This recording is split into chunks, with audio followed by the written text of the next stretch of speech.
Welcome, everybody. Please rise for the Pledge of Allegiance.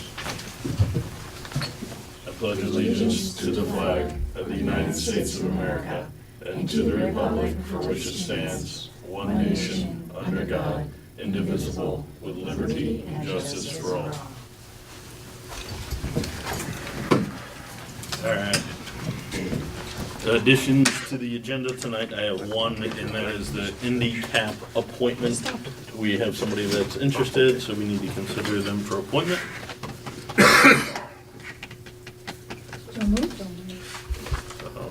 Moved and seconded to add the NDCAP appointment. All those in favor, please signify by saying aye. We will put it under old business. Aye. Aye. So, NDCAP appointment. I made the motion. Sandy seconded. Chair's remarks, I have none. Guests we have coming up later. Open public comments, non-agenda items only. Seems like you're the only two here. Nothing. Great. No department committee reports. March 20th, we're going to table those meeting minutes due to a variety of things that need to be fixed on them before we approve them. So we will look at the April 3rd regular meeting minutes for approval.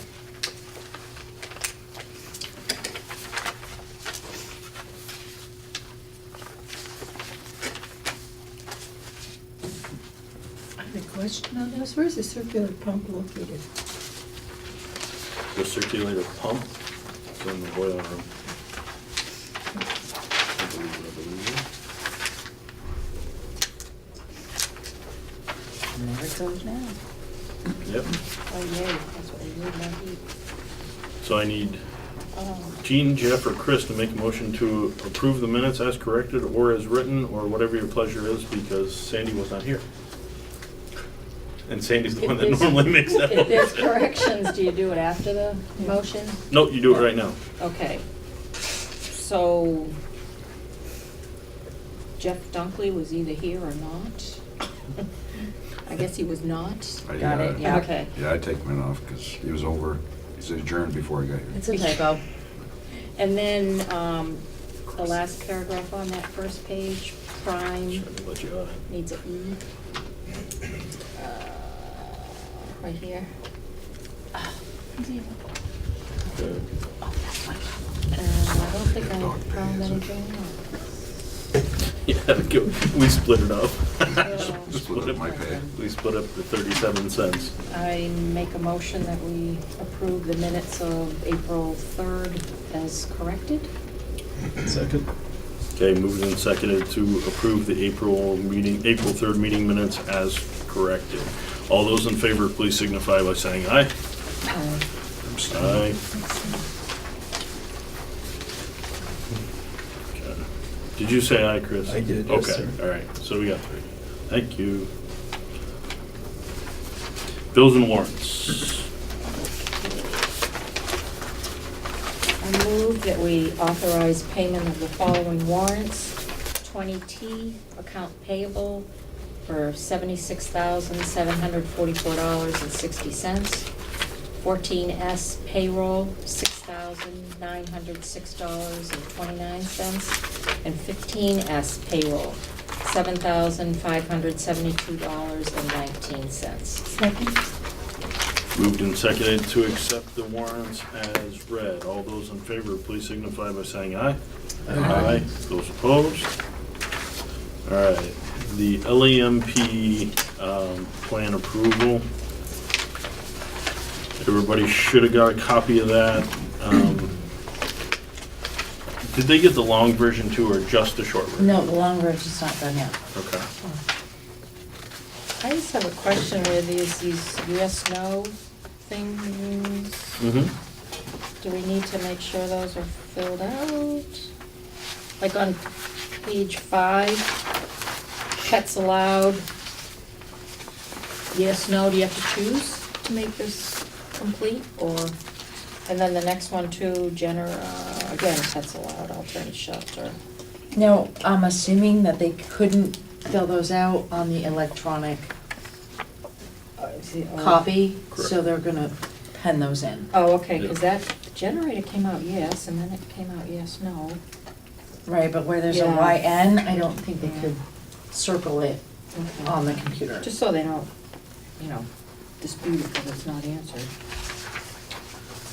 So I'll make a note to Dave to make sure that. Oh, can you, now that I'm looking at this, under the primary shelter manager is me.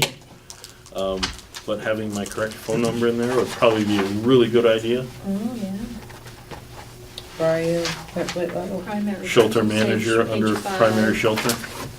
Correct again. 5. Phone number's incorrect on next page, too, then. Is it? Deputy Andy.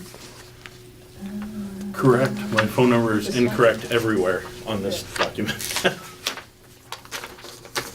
Maybe you should take a hint, Josh. Hey, Well, don't call that number. yeah. On page 7, Whoa, I'm let me just- find the shelter one first. What are you looking for? What am I looking at? That. Ah, That that's not your number. No, it's not. Okay. 2875 was the last four. Thank And you. the next page And had that's, a it's 2. on, even on the index of phone numbers and stuff, it's incorrect as well. And my number's not on the index. Come on, we're both on the emergency management team. Why would we have our names correct? Out of everybody's. Yeah, you have no number.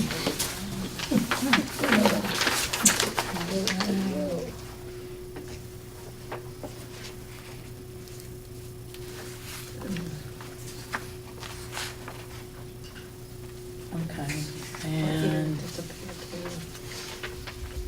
Towards June.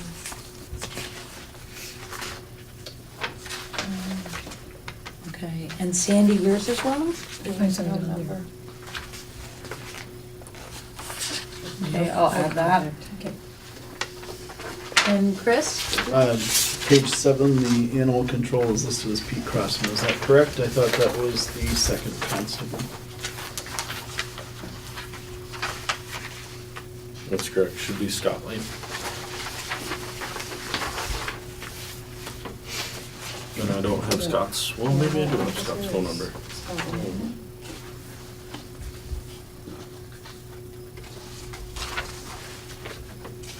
No, I do not have Scott's phone I'll number. add it.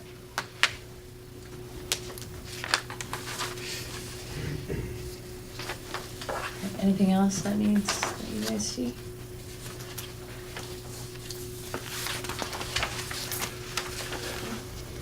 What is that?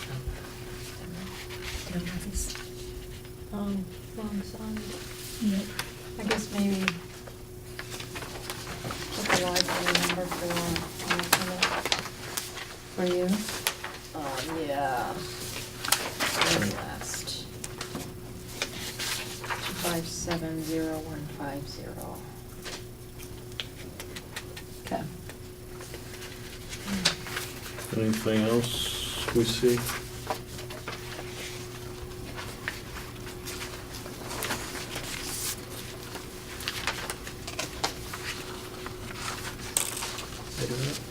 Okay. Can someone make, or do we want to make a motion to approve it as corrected? So moved. Second.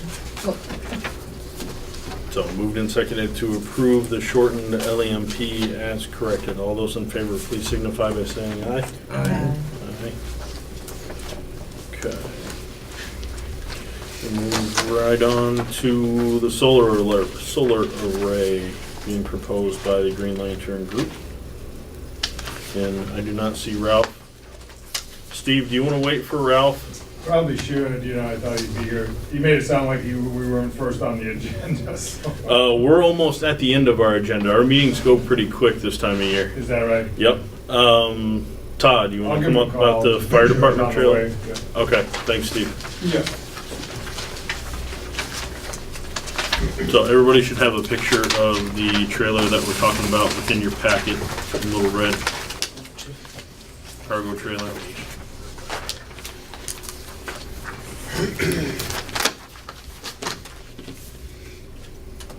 So we got a letter from the Boy Scouts of Northfield? Yes. Okay.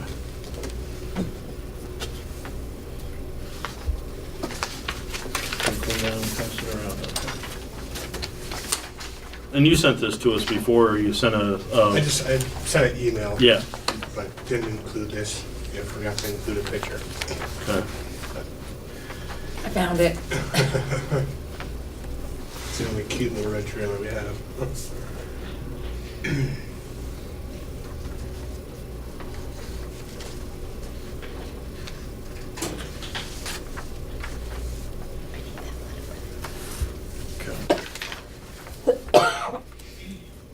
What was that trailer originally purchased for and used for and that kind of thing? That trailer was originally donated by Vermont Yankee to us. Okay. And it housed our Cascades mobile filling unit. Which didn't work out really well in the wintertime, because by the time we got to where we were going, it was frozen, so we couldn't fill bottles. Realistically, for what we want to do with it, that type of setup, the trailer should be wider and longer. It doesn't tow very well. People, back up and it gets jackknifed very easy. And realistically, in the last 3 years, we've used it one time, and that one time a year, and that's just to bring our stuff over to the muster and bring it back. Yeah. So I personally feel that if the Boy Scouts could, benefit from having this trailer, then I agree with, letting them use it, donating it to them. We don't have any purpose for it for storage or anything like that. Trying to do away with anything for storage per se. Okay. Less stuff that we have, the better off sometimes. Would that be usable in any capacity for brush operations, storing your gear for that to be able to get?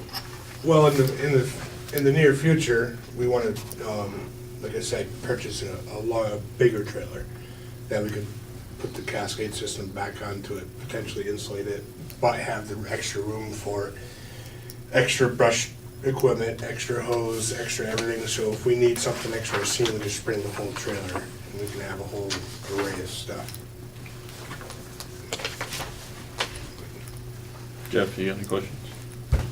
Did it start out as a horse trailer? Unknown. Unknown. Oh, if you I got wouldn't it, think so, because it's not tall enough. yeah, if we got it from VY, it probably. Ponies? How long ago was it donated? Before me, and I started before, so.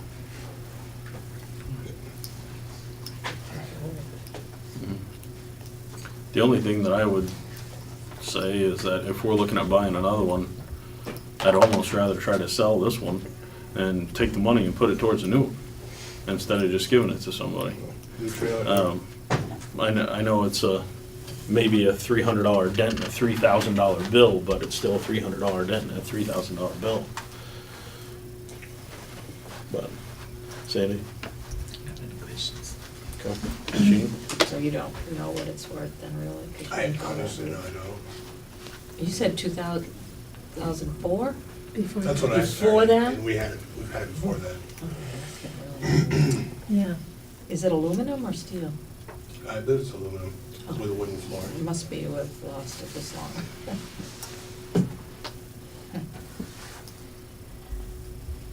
So what do we think about just giving it away? Have we looked underneath of that? I didn't realize it was that old. I'm just curious what the steel frame would be. No, but usually it's been, the last couple of years it's been outside. The rest of the time it's been inside. So it should be in pretty good shape. Yeah, I think it needs just a couple marker lenses and that's about it. Chris, thoughts? Can we sell something that was donated? How would that work? Absolutely. The company that donated to us doesn't really exist much anymore. Yeah, I get that. I'm just, So, yeah. I'm just thinking, it's the Boy Scouts. Yeah. It's not like I wanna, Yeah. give it to my buddy or whatever. I think if it were a local Boy Scout troop, that you'd probably have a lot more support than what you currently have, because I don't see anybody jumping up and down to give it to them. right at this moment. Am I wrong? I live in, yeah. It says Southern Vermont. Does that include ours? Southern Vermont, I'm sure. I don't know. I don't know. If John, this Can I guy- speak on this? Yeah, absolutely. Sure. If you want to come up here and sit with Todd, if you have some kind of knowledge that will help us make a decision, that'd Through be the Boy fantastic. Scouts, right? Yeah. Does Northfield also have a Explorer troop or They have juniors. juniors? They have a Cub Scout and they have a Boy Scout. Even though I'm on the Vernon Fire Department, I'm here representing the troop, because I'm a committee member with the troop. And the troop does, we represent the tri-state area. We do have boys from Vermont. They're from Putney and they're from Dummerston. And we're gonna be getting a lot more. Right now, we have 20 boys. We're scheduled to get at least 4 more new members that are coming up from the Webelos, from the different areas. And they are very active. They do a lot of repair work throughout the different states. They're actually been talking about going up on the Long Trail and doing some repair work up there, because there is a section that is basically wiped out from the last few storms. And the trailer would help them carry a lot of the equipment that they use both in camping and doing whatever works they're doing for repairs. I've looked at the trailer in the past, and it does need some repairs on the inside. The floor is a little bit squishy, so they're gonna have to do some, if they get it, they're gonna have to do some repairs on it.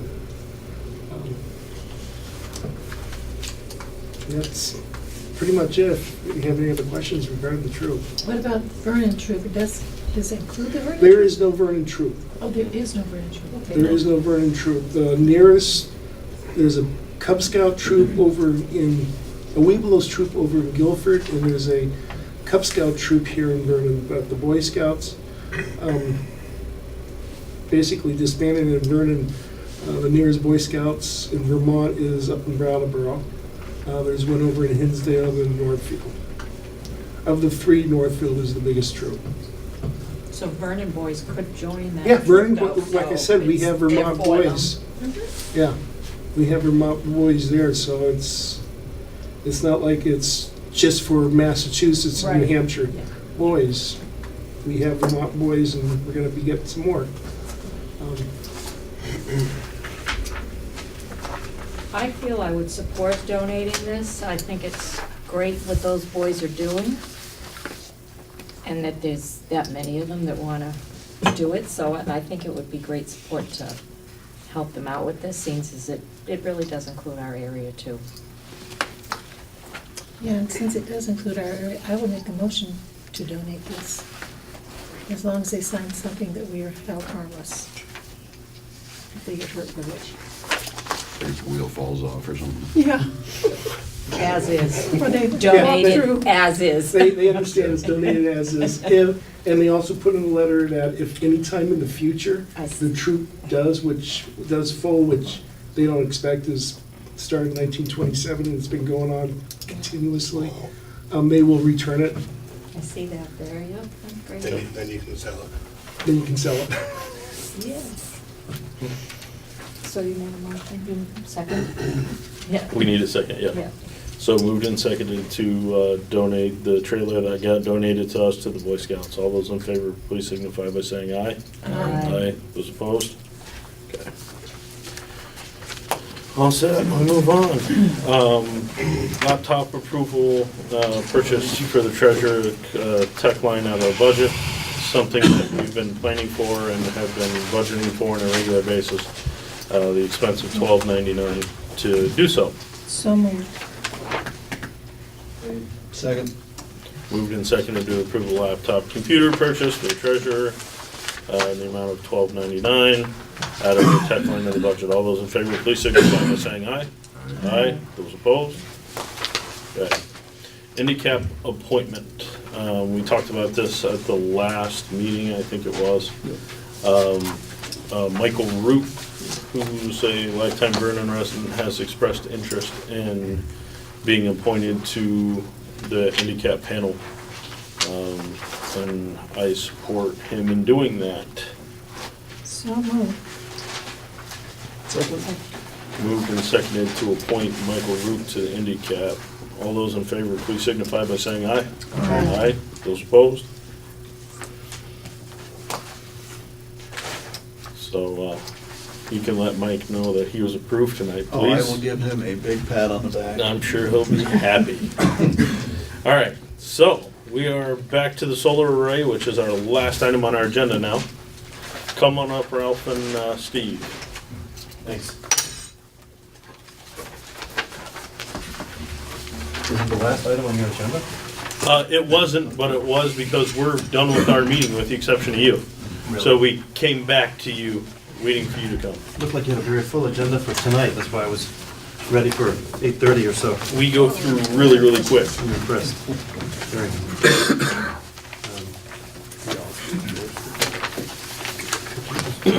Yeah, Okay.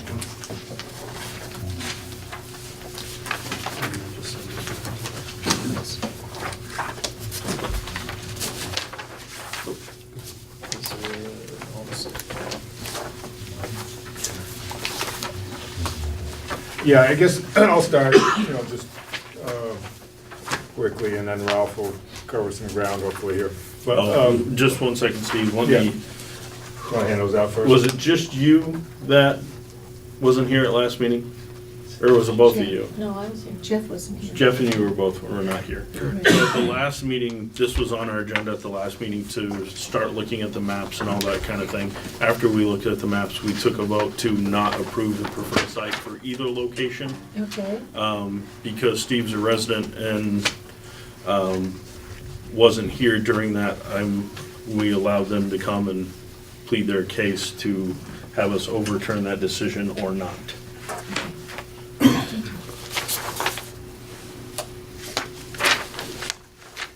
Okay. Now we're Okay. good. this is yours. Thanks. Yeah, I guess that was a question before Ralph gets started. It's just the process that we're supposed to go through here. Ralph, just to backtrack a little bit, Ralph had warned this, so to speak, right, as far as people coming in that were concerned, the butters. That was the first thing that was done, right, publicly. And I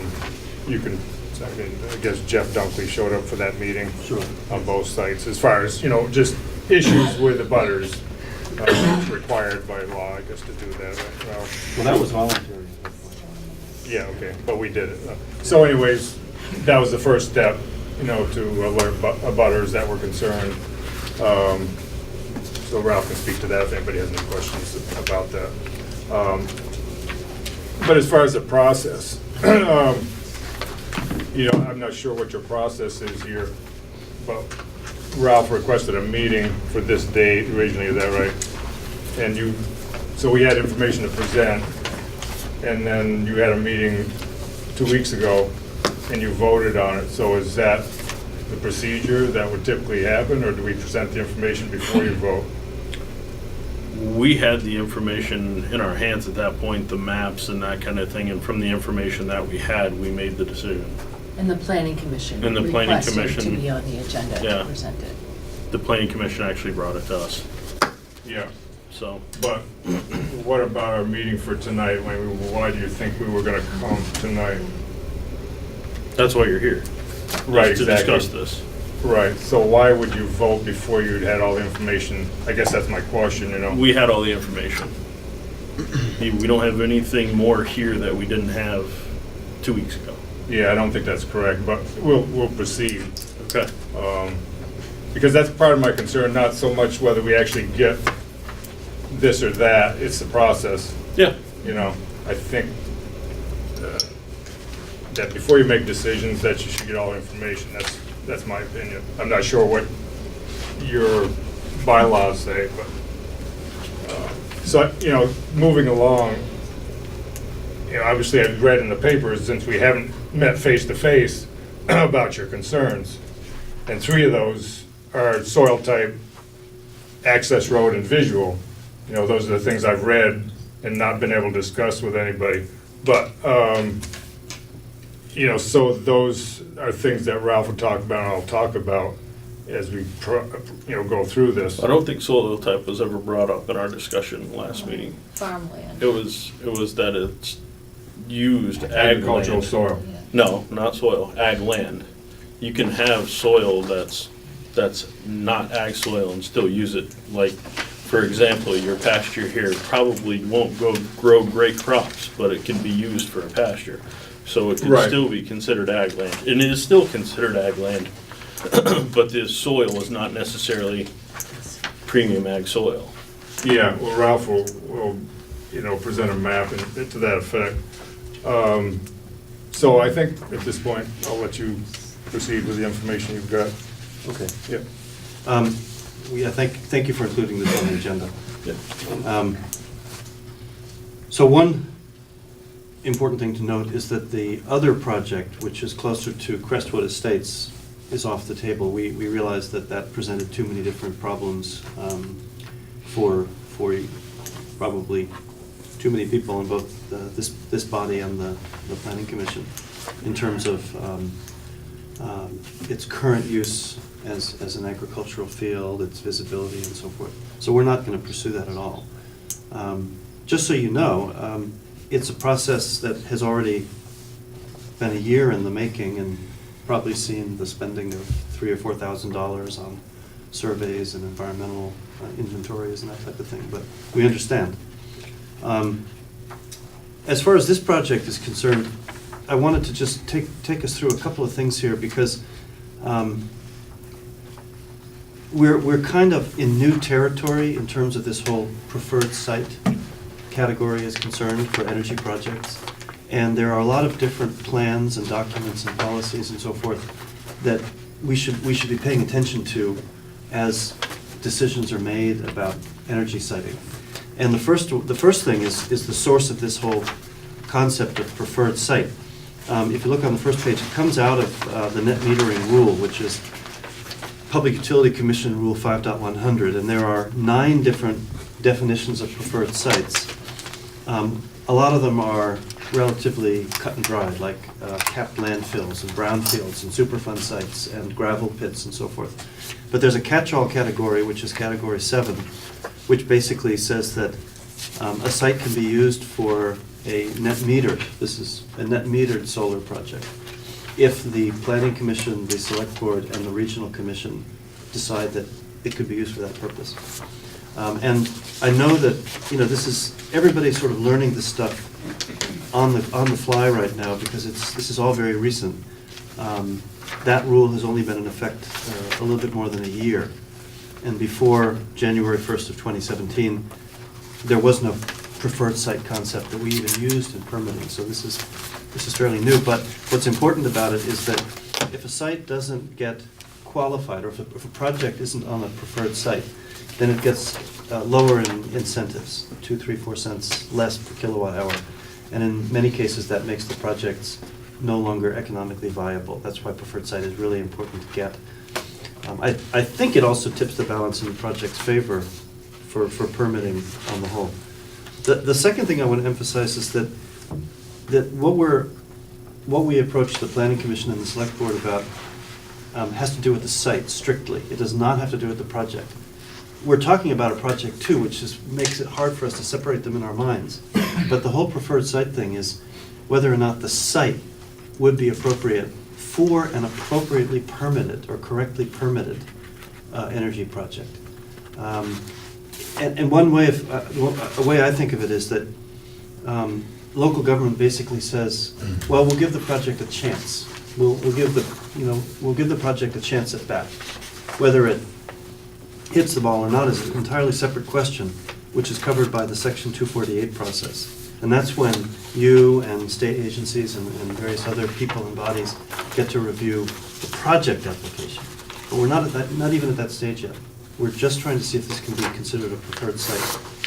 Well, one of your points today, which according to, you know, I'm not up on the latest law for solar, but, you know, Ralph mentioned that the way he understands it, say if you even considered one of these sites as preferred site, we're just bringing you preliminary information at this point in time. There's no commitment, you know, if that were to happen, whether it's for us or some other party, they have to bring back final information, you know, fine tune their plans, bring you a final draft, and that can still be vetoed. That's the way I understand it. Is that correct, Ralph? Or? Yeah, because there's a 45-day notice. So this doesn't, not 100% commitment by saying it's preferred initially, Right. is what I understand. I mean, getting the preferred site designation simply means that this project has a chance of going to the next level, which is to submit a 45-day notice, which is a letter, and actually this would be, or a modification of this would be part of the 45-day notice. And then an aesthetics memo that looks at sight lines and visual impact and screening vegetation and stuff like that. And we're, you know, relatively close to being able to produce that, but we're not even going to get to that stage if the site doesn't get deemed preferred. So it's very important to just keep these things in separate categories. So what we're talking about here is a 150 kilowatt net metered project using just under an acre of land. This is still a working document. This is not the final version of the design by any means. And normally in the back and forth around the 45-day period, and then in the first few weeks of the certificate of public good application process, other things that people object to get worked out. So this, like I said, this is in flux, but this is approximately what it would look like and where it would be located. In a pasture behind the big open field that's behind the farmhouses at 1653 Pond Road. And also, just to put it into perspective too, it's about a $500,000 project. A 500 or a 150 kilowatt net metered project is, from start to finish, about a $500,000 worth of investment.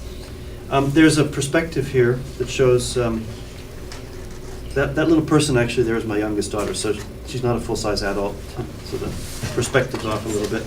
But behind her is the fence and a row of trees, and then behind that is the pasture, which we have in mind.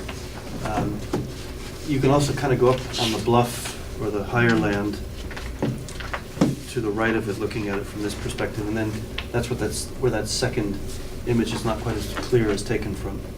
But it's well back behind the cultivated part of the land, and pretty much enclosed by woods higher up, woods behind to the north, and then wetlands below. Yeah, I mean, the third sheet, the picture photograph, this is currently, in the foreground, that's the land that's currently being used for crops. Beyond the tree line is the area we're proposing, and that's been used for pasture over the years, occasionally off and on. I want to just go down a couple of points, because one of the things that jumped out at me when looking at the Vernon Town Plan is that there's a line about how it's very important that it's the policy of the town to encourage in every possible way the careful use of such lands, talking about natural resources, so that the resource or condition is not significantly altered or threatened, and the public good is upheld. And I just want to talk about how this proposed array does not alter or threaten the resource and also upholds the public good. And so I've listed some things that are all ways in which the public good is advanced. Helps the state meet renewable energy goals, increases landowner revenue, town solar tax revenue, state solar tax revenue, a municipal or nonprofit off-taker, that is a net metering credit customer, will have their electric bill reduced by this. The tenant can continue to graze animals on the rest of the parcel. And then I wanted to add too that what we're doing. How much of the parcel is left after this goes in? Oh, it takes about a tenth of it, doesn't it? Because it's pretty big. Well, the size of the panel is going to be under an acre. Yeah, it's Those about are gonna go 0.85 acres. Yeah. And the whole piece is about close to 10 acres, would you say? I'm not sure. Do you know that size of that pasture, Jeff? or- It goes way back. It's roughly about that, yeah. 10. I'm not sure. Nine, I'd have to check on that if you need that information. We can get it. probably maybe closer to 9. Yeah. And then what I wanted to mention here is it says support for pollinator species and soil enhancement. So what we're doing with a lot of our arrays these days, especially the fenced ones, is we're working with landscape designers that actually design a seed mix and actually do, for the first several years, hand weeding to try to get a plant community established that is specifically optimal for pollinators and birds and also for the soil itself. So the soils aren't very good, and we'll get to that in this pasture, but they will be better after the 20 to 35 years of that. I don't know if you're gonna talk more about it later or not, but I mean, I will get back to the soil. but as far as grazing land, I mean, this can still be used for grazing land, Mhm. and may enlighten you more on that as far as, exactly what can be done. But the grazing could occur possibly in the areas where the panels are, Mhm. not just put a fence around the whole thing. I mean, Jeff suggested that, and that's under consideration too, whether we need to fence the whole thing off or whether grazing can occur there. It's done with sheep and possibly can be done with cattle too, but Ralph will expand on that later. If I put heifers in there, I'm not held liable for any damage, am I? No, no, Well, there are a bunch of. we'll design it accordingly if we do it, yeah, obviously. There are many design aspects of this array that will be fleshed out in much more specific detail in the actual CPG application. But there are some arrays, including one of ours in Benson, where the posts and the racking are reinforced and are raised to allow cattle and sheep to graze underneath them. And so, we would look at the possibilities there. Obviously, that would not fit in too well with the pollinator mix. But when you start talking about the dual use of the footprint of a solar array, this is one of the dual uses that's becoming more and more common. You don't want goats, but cattle and sheep will usually do pretty well. Highlanders? What's that? His Highlanders? Oh, yeah. So I mentioned here too, low visual impact, and that's something we can go into more detail if you'd like. And then ultimate decommissioning and removal. Now, I'm not going to go into all of this because it gets so complicated, but there are many different things in the Vernon Town Plan that make it very clear that farmland and agricultural resources must be protected in many different ways. But there is also some scope for what they say here in the plan. Reasonable multiple uses and alternative uses. Yeah, just clarify what page you're on there. So I'm 3-3? Yeah, the Or is that Vernon page Town number? Plan 3-3. Yeah. And so there are references to, fairness to landowners, the reality of the economics of farming, reasonable multiple uses and alternative uses of land. I won't go much deeper into that. You know the plan much better than I do. One thing I do want to mention, though, is that this particular pasture, it is neither primary agricultural soil nor statewide, which is additional farmland of statewide importance. It's classified as Windsor loamy fine sand on 15 to 25% slopes. As farmland, it's NPSL, not prime statewide or local. The soil is a class that has, precludes its use for crop production. So I just wanted to establish that. That's not the case with the field right below it. And then, unfortunately, it got really expensive doing color prints for this package. So this is just sort of for your reference. But the two soil maps that you see are from from A&R's Natural Resources Atlas, and I'll be happy to provide more information. But basically, what they show is that the pasture is neither prime nor statewide, and then on the second map, there's a 5D that indicates the Windsor loamy fine sand soil type to that. Now, there's also this Vernon Town Energy Plan that is being developed and has the public hearings and is close to its final version now under Act 174. So I just wanted to mention that. And I went through it. Again, there's a lot of language about appropriate siting of energy facilities. But lots of caveats about, impact on, changes in land use, impact on agriculture and so forth. And there's a lot of stuff there, I'm just not going to take the time to go into it, but the Wyndham Regional Commission developed a solar resources map for, among other towns, Vernon. And so there are a couple of maps here where you can clearly see that on the solar resources map and on the solar energy potential map, the piece of land we're talking about is down to sort of the south of Fox Hill there in that image. And both of them were color-coded, indicating that there are good solar resources in that location. So for whatever that's worth, that's something that Wyndham Regional Commission looked at. And the last thing I really want to leave you with, and then, or two things, and then I'll stop talking, is, so there's the Vermont Comprehensive Energy Plan that says that we're going to get to 90% renewables by 2050. That's 32 years. And so as part of the Act 174 process, the regional commissions have all been coming up with town targets, or you can almost call them like town quotas, for renewable energy generation within the towns. And their target for Vernon that they came up with by 2050 is that 1,043 additional megawatt hours per year will have to be generated in the town by renewable sources. That's all energy. That's everything. That's electricity, that's heating, that's transportation. And just to put things into perspective, this array that we're talking about here would generate approximately 0.03%, 0.003% of the 2050 goal.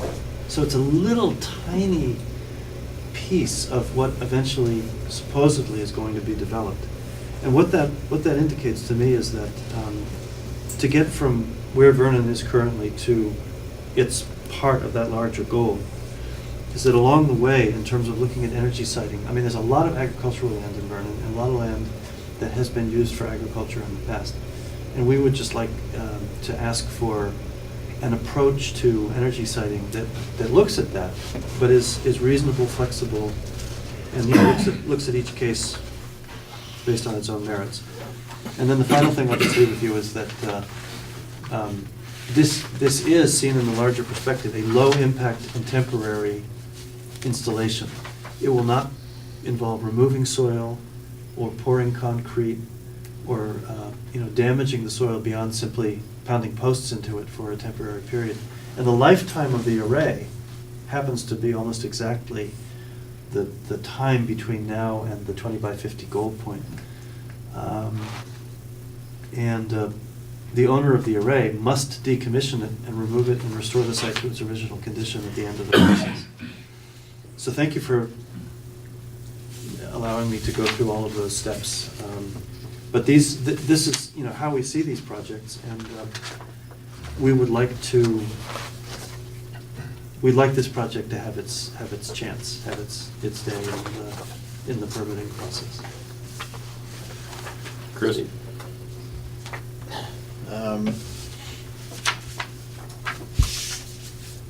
I'm still just not seeing a huge benefit to the town of Vernon through this. What is the benefit that this brings to Vernon? Well, I'd just like to refer back to the page I went through. I mean, it's a lot of benefits. Net metered solar was designed by the legislature to spread the benefits of renewable energy investment to more than just private developers. So let me ask it a different way then. So, Well, I'd like them to read those benefits one at a time to start with, and Yeah. we do make sure that's clear, because you didn't spend a lot of time on it. We No, I probably didn't, should. and I want to make sure that. but how does it affect the residents? It doesn't, I mean, they have to buy Yeah. into this array. I'll talk to that in a which- few minutes, Which is yeah. expensive, because we went over that at the planning Right. commission. Yeah, And how many of the residents would actually be able to buy into that would yeah. have a drastic, show a big difference in their monthly bills? Yeah, well, there's different types of benefits, some of it economic, some otherwise. I mean, what I'm trying to do, I've paid taxes on property in Vernon, some properties for 40 years, and I put some under current use, but other ones I've paid that for a long time, and no income from those properties, okay?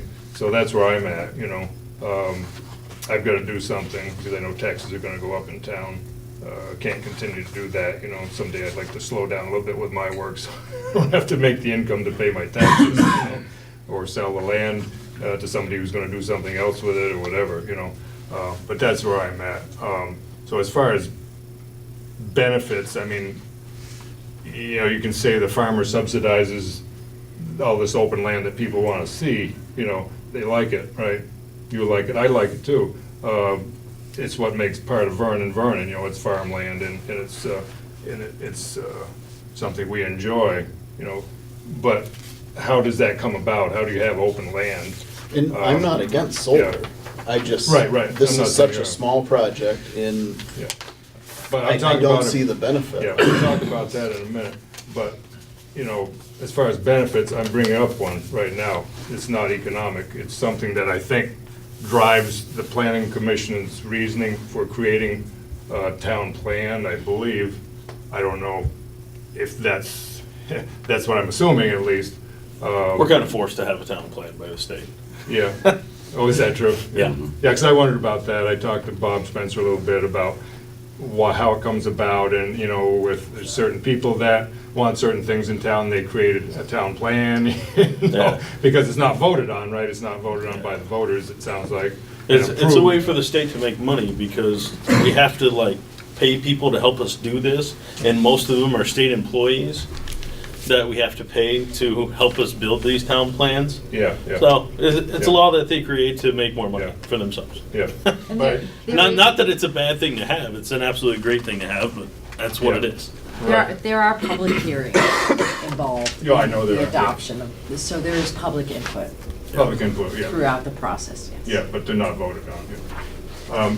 But I think part of the benefit, you should go through it, which, I mean, you can expand on it, but one thing is, this is an investment, and this will be taxed by the town, and you've got a list of those things. I mean, it's a $500,000 investment potentially by Green Lantern that will bring tax benefit to the town, number one. I mean, Ralph can Of speak what, to- $600 a year? I'm not sure what it is, but, I mean, it wasn't a huge number, am I correct? yeah. I don't know. I think it's- I'll let Ralph answer that, because I just don't know. I just really want to keep these things in perspective, because you think of energy projects, and in Vernon, the first thing you think of is Vermont Yankee. It's this enormous installation. And then you think of, a lot of people, when they think of solar, think of, you know, 0.5 megawatt, 5 megawatt projects, you know, really, really big ones. The way to look at this is that, you know, in terms of the scale of the investment and the benefits, and the piece of land that would be used for this, it's like somebody coming to Vernon and building a $500,000 house, except that, and it's not going to generate as much tax revenue for the town as a family living in a $500,000 house, but there's not going to be any traffic, there's not going to be any septic, the kids aren't going to go to schools, there's like no burden on the local economy. It'll just quietly sit back there. That's what it is. It's nothing more than that. It's a small installation. It's a modest investment, but it's a very secure, safe kind of investment, which is, you know, why we as a firm have focused a lot on these 150s. So, you know, its benefit is relative to its scale, but it has clear benefits. It benefits the landowner, the town, the state, and when we talk about off-takers versus community solar wattage or panel purchasers, we're not sure that this project would be the kind of project that homeowners and businesses can buy into and own shares of. We don't know. And the reason, just to be absolutely straight with you, is that we are developing one on the landfill in Newfane. And demand is slowly coming along, but it's not like people are beating down the door of my house to buy shares in that array. So the alternative, which is really much more the standard for our business, is the nonprofit and municipal off-taker model, where, like for example, Vernon Elementary is bought into a little share of the big array that's going up on Wyndham Solid Waste in Brattleboro. As an So is the off-taker. town. So is the town, that's right, yeah. And so we might do something like that with some of the schools and nonprofits we're talking about. Right, but again, how does that, I'm still just not seeing where that benefits the town. I see that we're $700 to $900 in tax revenue a year, That's I guess, yeah. and nothing more. If you're saying that the residents can't buy into it, the town has already bought into another solar array, so we can't even use that for our municipalities, then I'm just failing to see where the benefit is. You don't see any environmental benefit or visual benefit to the town as far as keeping the farmland open? Because like I said, I mean, for me, it's a matter of economics as a landowner. You know, I have some income from farm lease, but that's not enough to pay the taxes, to let it sit there for another 40 years, But to me, using part of it for solar makes that more workable, that I can say, yeah, I can pay my taxes, I can leave it as it is, I don't need to do something else with it, So that's the reality of the situation that you might want to consider as far as landowners that are dealing with the same situation. I'm sure I'm not the only one, I think the thing that, when I hear you speak, what is being missed is that the town does not own that land. Steve owns that land. So I'm not sure why the town needs to have a big benefit in it, because it's not our land. And I understand very clearly where you're coming from, because I face those issues too. I think that, like a concern I had was, how is the land being used now? It's sounding like really agriculturally, there's not much going on there. Is it grazed now, or? Well, some of the history is that at one time cows were brought up there, and it was used for grazing purposes, and, Jeff's family did that. And was it used for anything else, Jeff, in particular? Not that I recall. That was the main purpose of it, I think. Yeah. As far as I know, I don't Sounds know like- all the history of it. Yeah. All I know is the fairly recent history, since, my sister and I have, taken it over. And we've tried to keep it, as it is, as much as possible. Yeah. But, I don't know if it was 3 or 4 years ago, there hadn't been any grazing for quite a while, so I went up there with a machine and we cleared the brush. Brush was starting to take over the land, Yeah. junky stuff, and I just wanted to deal with it before it got into trees, and then whether it was gonna be for grazing or whether they're gonna try to grow something on it, Right. which would be difficult because there's ledge outcroppings and so forth there. We just tried to clean it up to keep it as a field for the time being, and I spoke with Jeff. I said, well, should we try to get some more, grazing up there just to keep the grass down at least, Right. so he's, trying to help with that part of it, Yeah, well, we fixed the fence last summer with the intention of putting animals out this spring. Yeah.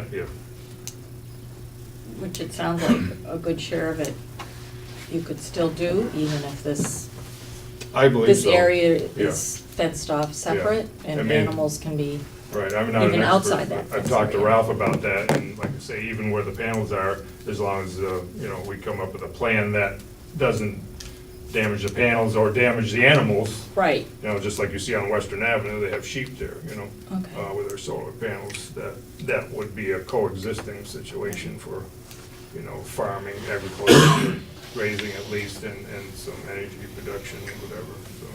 And I see one of the things talking about vegetative screening, so that might not be a bad idea Right. on the side. Because I'm trying to look at From all Pond three Road. aspects that, to me, were the main concerns.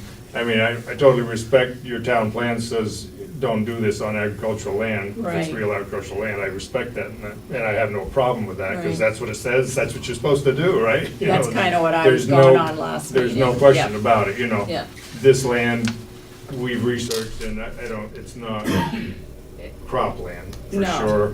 I mean, there's different terminologies that Ralph understands better than I do, but in my opinion, it's not, desirable for crops. Right, Can you do right. something else with it? Grazing, definitely. Yep. Since it's been done, but Yep. it's been there for 100 years as it is, I think, and nobody's grown crops on it. anything on I it, don't believe, yeah. as far as I know. Yeah. Too much ledge. Yeah. It's a good starting hill. So, Could I make one comment about the screening? Mm-hmm, right, we looked at that today. I mean, we went out there this afternoon, and some of these plans, I want to show you different routes for the road and so forth, since we had other ideas as far as that, but go ahead and screen it. Well, just for anyone who goes out there, I went around and used a compass and paced off distances and put stakes in at the corners of the fence, at Okay. least as it's currently envisioned. With the 45-day notices, we always submit an aesthetics and visual impact memo. It's usually just a couple pages, but we work, for every project we do, we work with an aesthetics consultant, TJ Boyle. And they look at sight lines, and they take pictures from all around the array, and they come up with, visual impact. And they actually go through, there's a state process called the Queechy test, where you go step by step through a bunch of questions to figure out whether or not there is an undue adverse impact on the visual aesthetics and so forth. So that'll be, the memo will be in the 45-day notice, but the whole full aesthetic and visual impact analysis and a vegetation management plan for screening will be in the certificate of public good application. And that's where you can go through it in detail. But with many of our arrays, if there's a particular angle from like a road or a neighbor, we put in rows of, low-growing trees that fill out and block the visual impact from that angle, like arborvitae, for example. Jeff, you have any comments? Not really. As I mentioned at Town Planning Commission, I do lease land from Stephen and Christine, his sister. The two things I will comment is I like farmland, and I also, as a landowner, don't want too many people telling me what I can't do with the land. But effectively, I'm neutral. Sandy? Does this go back to where you clear cut? Yeah, whenever appropriate, I'm going to show you, put a pencil on this map and try to describe a few things. Okay. Yeah. You want And me I to do it have, now or whenever? I just had a question. It Yeah. says here, the decommission. Are you sure the company's going to be in business 20 to 35 years from now? And if it's not, who would take over that? Well, we're not sure the company would be in business, we hope so, but an LLC, a special purpose entity, is created for each project separate from the company. That's what pays the taxes, that's what's insured, that's what, receives any kind of revenues, and that's what's responsible for doing the decommissioning at the end of life. And, nothing's totally sure in life, but the understanding is that even the scrap metal value will probably be more at that point than the cost of the decommissioning, because the decommissioning really consists of pulling the stakes out of the ground. And you would have 2 or 3 poles probably, right? That's right, there will be a couple of utility poles Yeah. that could be left in place or dismantled. Yes.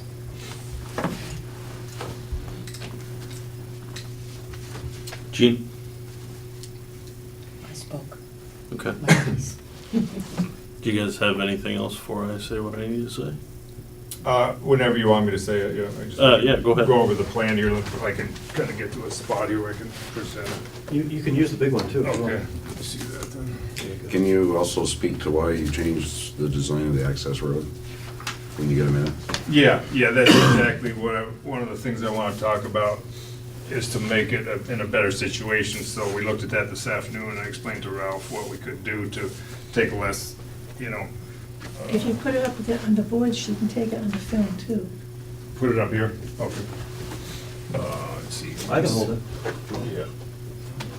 Yeah, I'll hold it for you. I'll be the easel. I can just hold it. Yeah. Yeah. There you go. So I guess start with the screening. Ralph talked about screening. So when we looked at it today, yes, if you're in this area, you can see some of the stakes from this angle. So they would be somewhat visible here. Unfortunately, a year ago when I cut some of the brush off of here, we trimmed some of the brush along this fence line. There's like a fence line. Am I in the right spot, Jeff? This is the fence line here, right? I think through here. But there's still some trees in this area. There's trees out to approximately here, and then there's a gateway in this area and some more trees, and then another gap. What we thought, is there should be something there 10 to 15 feet high in those gaps. And, or if those trees were still there and they grew another 3 or 4 feet, you probably wouldn't see much of those panels the way they're set up now. And I drove down Pond Road from 142 at the south end coming in this direction. And as you're looking from back in this area, doesn't appear that they would be visible to me because of this terrain here. As you get closer to the Zaluzny house and farm, yeah, they would be more visible the way vegetation is now without a screen there.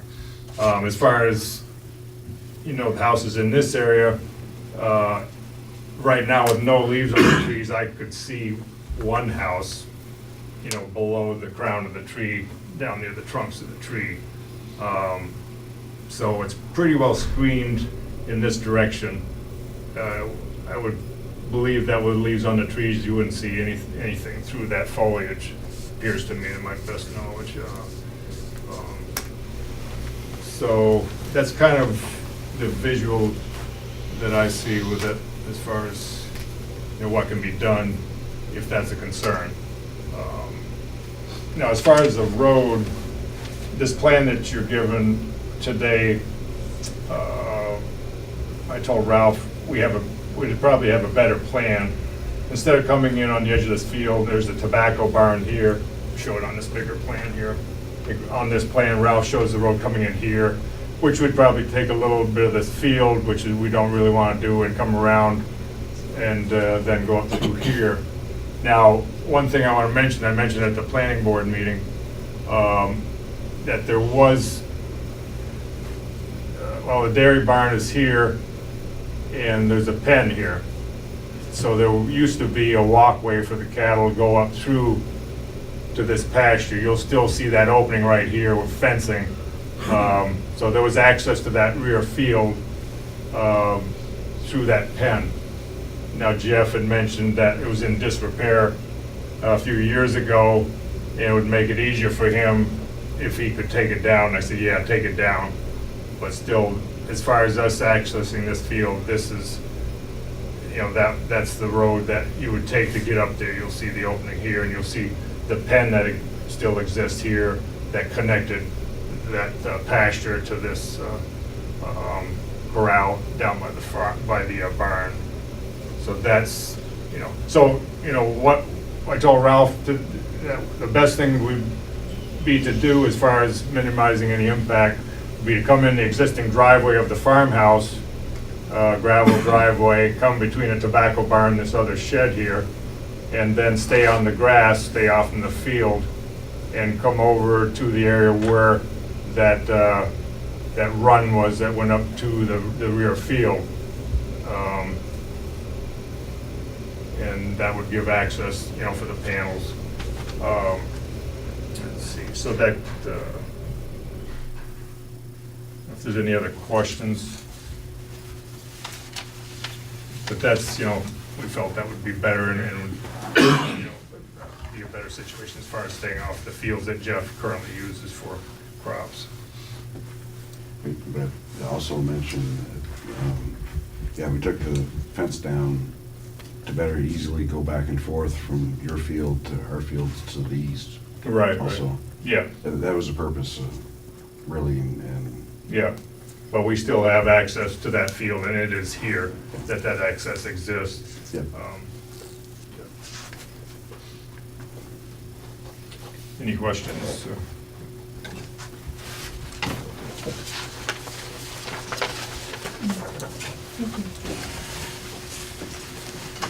I've got a couple other comments to make, if you want me to finish. Yes, please. Those, yeah.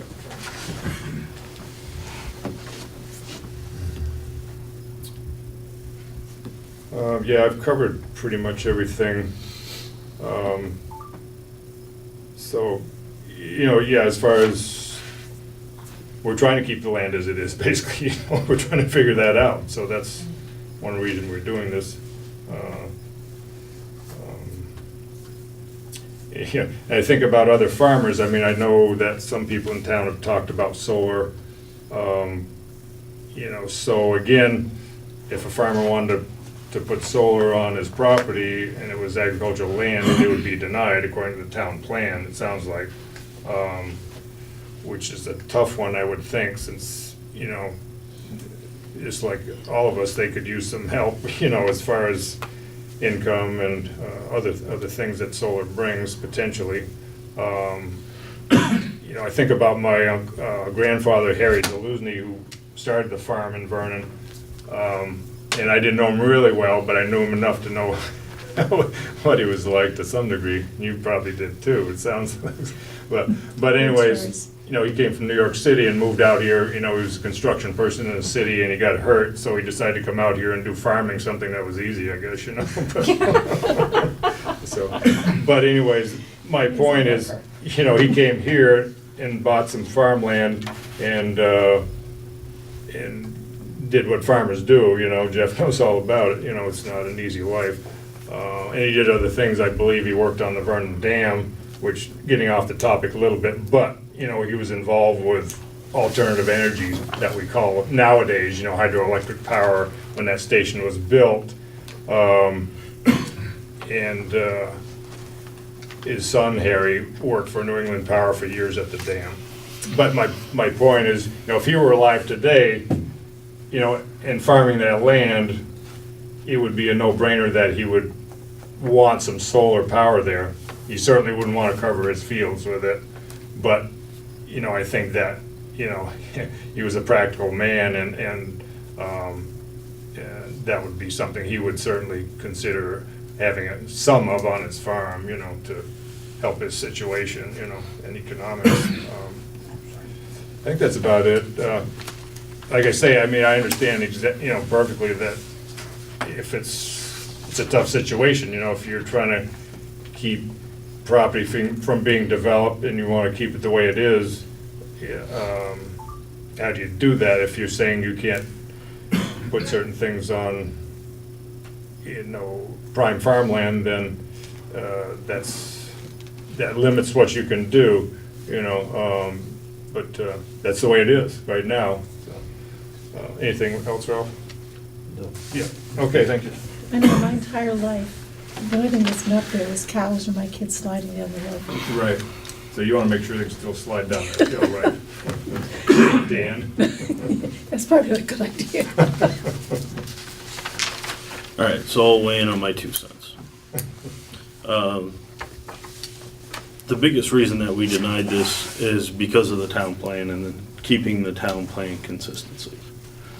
By allowing, you know, allowing preferred site or not, they can build a solar array regardless of whether we'll allow preferred site or not. Doesn't change anything.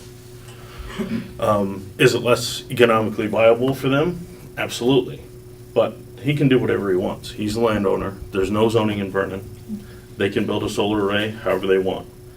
What we're deciding tonight is whether to give preferred site designation to this solar array. Preferred site designation, as Ralph pointed out, there's about 10 different forms of preferred site designation, none of which this land fits. So we jump to number 6, I think it was, right? 7. Number 7, the alternative, which is, okay, this land doesn't fit any qualifications of preferred site that the state has put out. So you have to get the select board's approval and the planning commission's approval to get preferred site now, because this isn't an old landfill or gravel pit, it isn't this, it isn't that, it isn't that. So out of 10 requirements that the state puts out, this fits none. So we're essentially just allowing it, just because we're nice people. If we do that. Besides that, our town plan is very, very cut and dry about what we can, should use our agricultural land for. You can argue that the soil is not agricultural soil. I agree with you 100%. But based on history, that's agricultural land. It's been used for pasture for years. To me, that's agricultural land. Yeah, I'm not sure how that's defined, really. They don't. In our town plan, it's really not. It's Yeah, not, so I don't you think know, that's true. agricultural. I don't agree with that part, but go Okay. ahead. Yeah. But, so, based on history, that's what I believe it is. So, like I said, from the beginning, they can do whatever they want. They can put a solar array on it. I'm not comfortable going against our town plan and giving someone a preferred site designation. I'm not comfortable going, you know, above and beyond what the state considers a preferred site designation, because this doesn't fit that mold.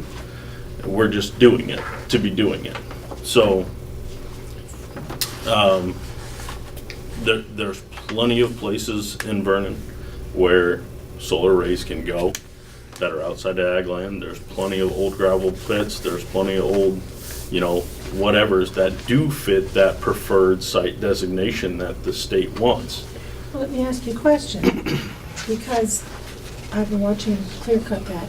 Mhm. If they moved the whole thing over to where they clear cut, that was not ag land. That was just a bunch of trees. I own that land. You own that. Wrong one. Whoops. So you can't really go there. Sorry about that, Jeff. Unless you want to do this with Ralph. Whoops, okay. Good question. It wouldn't Check, fit check, that. make sure I'm awake. So for those reasons, I can't support it, because I can support an inconsistency in the town plan. I'm not gonna go above and beyond what the state already says is a preferred site, because it doesn't fit any of those. And the planning commission already said no, right? The planning commission is not in support of this either. Bob And they made, have to have it from both of us. no, yeah, exactly. It has to be a joint letter.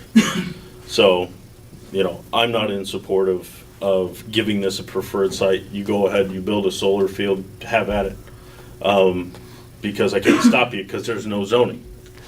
I can't go against my town plan and give you a preferred site and, you know, out of the kindness of my heart, you know, make it the number 6 out of 10 that, you know, the state says a preferred site, because it's not. Did you answer, Sandy? Josh, trying to explain something to me.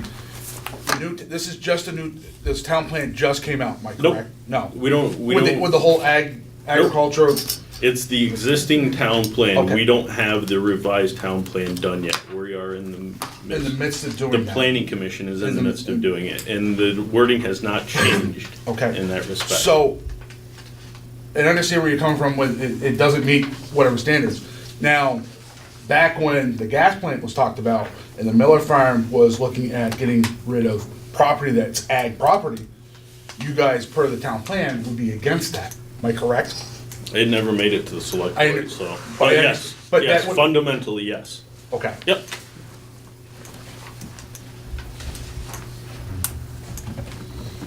But I believe actually that land was gonna be sold.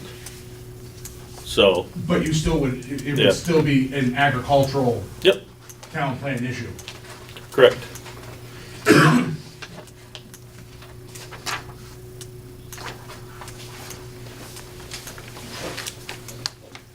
But as Ralph pointed out, we do have the caveat in there that if it's, you know, a beneficial thing, then that makes all the difference in the world. Then you don't So- need to go by the state requirements, is that correct? Because I'm trying to understand this too, you know. No, that's just for our town plan. It, as Ralph stated, I forget how the caveat's worded in our town plan, that there could be multiple uses for ag sites, blah, blah, blah. Right.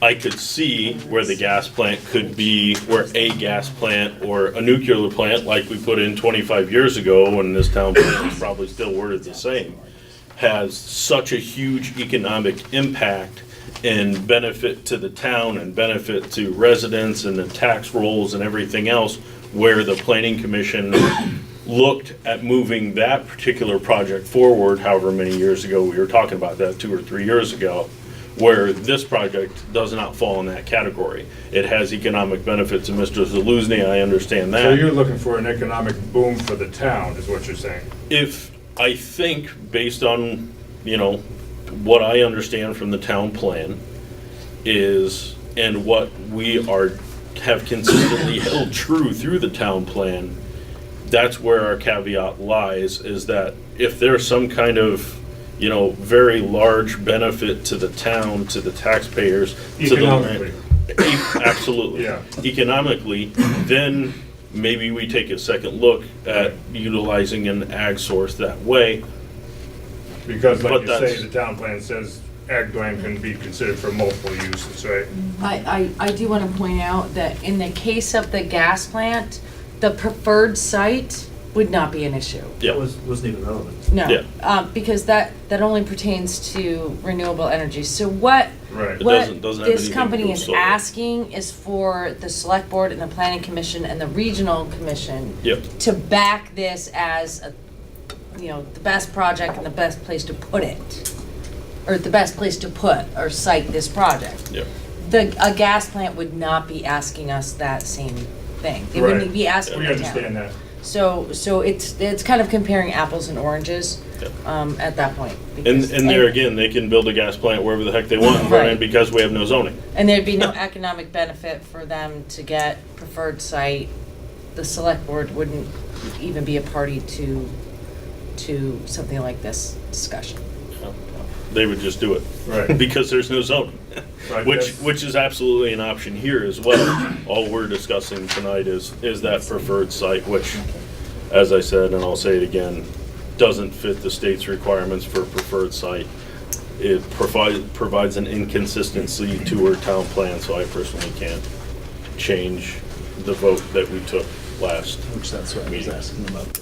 Yeah, I just want to clarify, that's why you personally at least can't back this, is not enough, economic benefit to the town. That's the only reason that would justify it, really. Well, the inconsistency Not to the fact that it might preserve farmland in the long run. I don't think it does that either, but that's my opinion. Yeah, that's definitely your opinion. Yeah. Okay. Yeah. Could I add a comment?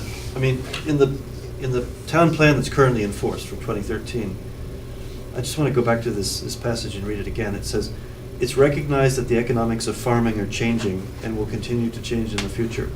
In light of this reality and in fairness to the landowners, reasonable multiple uses and alternative use of the important agricultural lands must be provided for." And the reason I'm emphasizing that is it doesn't say anything about whether it's a big or a small boon to the town's economy. It really doesn't even refer to the scale or to the town, it refers to the landowners. And I've said it and I'll say it again, you can build a solar array on there tomorrow. We can't stop you. There's no zoning in Vernon. Yeah. I just will not give you a preferred site designation that's not a preferred site by the state standards. You're asking us to throw the Hail Mary that just says, yep, as a town, we're gonna call this a preferred site, even though it doesn't fit any of those standards. Because otherwise, you'd have a really great argument with me because you'd be on, an old gravel pit or something like that, like you brought us La Roque's gravel pit. Nobody said boo about it. It's because it fits a preferred site designation. Great idea, have at it. This is not the case. You're asking us to make the exception to the rule, which is allowed for, 100%. Sure. But I won't do that in this case, and provide inconsistency to the town plan as well. So, if anybody wants to change anything, you're more than welcome to do that, but Well, when you, like what you cited in the town plan, to encourage in every possible way the careful use of such lands so that the resource or condition is not significantly altered. Encourage, to me, I do see it as preserving the land, because the alternative could be development, which never goes away. Exactly. So, And I I think s- it's a good time to bring it up, excuse me, Yeah. but you're creating a new town plan, so you need to think about things like this, I think, should the farmer be allowed, or other people be allowed to put some solar or other green energy on some agricultural land, But I think what you're missing in that If they can. is that they can do whatever they want. There's no zoning in Vernon. Yeah. If Jeff wants to take his entire field and put Right. windmills on it, I can't stop him from doing that. Well, we're And if telling he you, benefits the economics financially, of it don't work in these situations that we're talking about. You know, it's not, you know, it's just the economics of it makes a difference if it's a preferred site. That's what he's telling you. I'm not the expert here, Ralph is, and you can talk with other solar people, but the preferred site status makes it, you know, I think it all comes down to whether or not. the economics work, it's right. I mean, it all comes down to whether or not the project is being looked at against a yardstick of investor return on investment. If a private landowner wanted to put up something on their own land, you're absolutely right. And cost, they didn't care about whether or not they could get the preferred site incentives, then they could go ahead and build it. You know, that's their own personal financial decision. But when we have bankers to pay and we've got, you know, investors to own part of the array and so forth, it just doesn't work anymore. It did a few years ago when the incentives were higher, but it just doesn't work anymore without preferred site designation. And I just want to add one other thing too. In theory, there are probably a bunch of other sites in Vernon, including old gravel pits, that would be appropriate. I've spent the last 2 years trying to convince some landowners who own that kind of property to look at solar. So in theory, it's possible, but it's not an easy process. And part of it is that because the incentives have gradually been ratcheted down, the projects just don't have enough money in them to really convince people who are already using the land for some other purpose that this is a great opportunity. You know, aggregate is worth a whole lot, and if any gravel pit has any resource left in it, they don't want to tie it up with a solar array on top. So that takes a lot of the even partially exhausted gravel pits off the table. And so, but I if mean, the economics are different in Massachusetts, do you know, as somebody told me too, it's. I think they are, but I It's don't more know. incentives down there than in Vermont at this point in time, I think so, yeah. but, sorry, Gene, I didn't mean to cut you off to it. No, I think I Okay. finished. Yeah. Okay. I guess there's enough ways to look at this that it's not totally against the town plan, because I can see it as a way of preserving farmland. Because as I said, the alternative is development, and that's just the economics for a landowner. The economic reality of it. So, I think when it, you know, the aesthetics are pleasing, that's a big part of it for sure. And it seems like that can be worked out in this situation, so.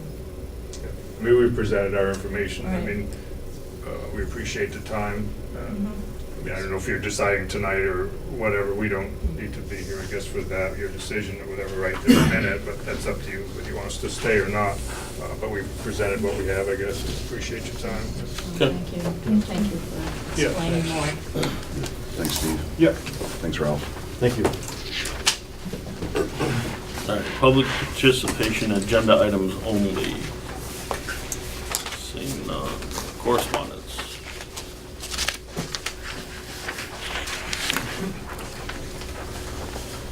Do You have have it anything? all in your packet. Okay, do you have anything to report? The only thing I have is, I did finally get someone that has agreed to strip and wax the floors. It's just been hard, everybody's been so busy, which is only going to be, $700 for upstairs. But it will be $1,500 for downstairs. So I would like to suggest doing the upstairs this year, checking the budget, if we still have $1,500 left, which I think we will. Doing the downstairs, if not, I can save that till after, because the downstairs isn't that bad. And then in addition, it's only $750 for the library to do the carpets, which are due to be cleaned. So I would just kind of like I mean, it's in the budget, it's not a vote, I just want to let you guys know that I'd like to go ahead to go get that done. Everybody good? Yes, Good. no, Good. thoughts? Go for Like it. Yeah. All right, that's all I have that's not in your packets. All right. Upcoming meetings, WRC, public hearing, Brattleboro Town Plan approval. Effective property tax appeals, VLCT, that is a training. Next regular meeting is gonna be May 1st at 6:30. Spring Planning and Zoning Forum is another training coming up on May 23rd. That is all I have. We are adjourned.